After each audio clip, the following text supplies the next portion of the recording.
try to derive the torsional equation for a hollow shaft. For a hollow shaft. And remember, as we are trying to derive the equation for a hollow shaft, the theory remains the same. Only that for a hollow shaft, we have got internal diameter.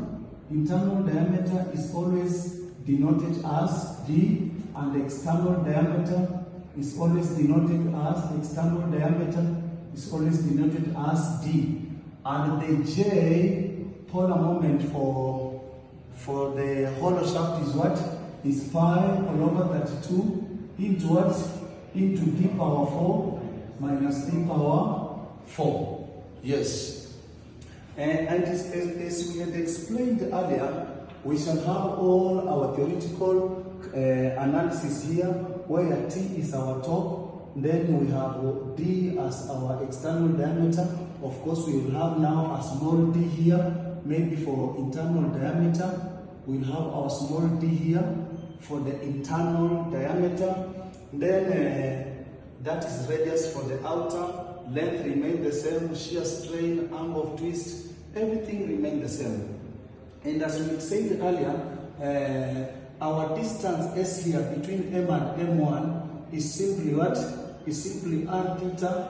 The radius we multiply by the angle. Then our shear strain will now be r theta all over L. Then we do the calculation for the normal strain. We have said that our normal strain will come to E is equal to tau all over G.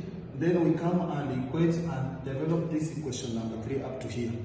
But now the difference comes when we come to do the analysis on the side of the circular section, because we will have our circular section like this, and on this circular section we will also have an inner section whereby from here up to here is R, then from here up to here is capital R. Yes. Then we will have our elements. We are assuming our element is inside there. Our element is inside there like that, and that element is at a distance called x.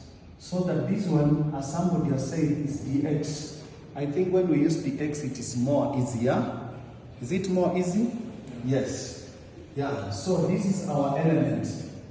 Now we will open our element the way we did the other one, like this, so that if we open our element like this, if we open this element, what do we know? The circumference from here up to here, the circumference, we know mathematical circumference is given by what?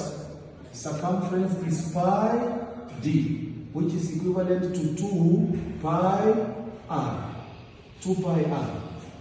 Yes. And this one is our side called dx. Yes. So we can say area of the element is 2 pi x.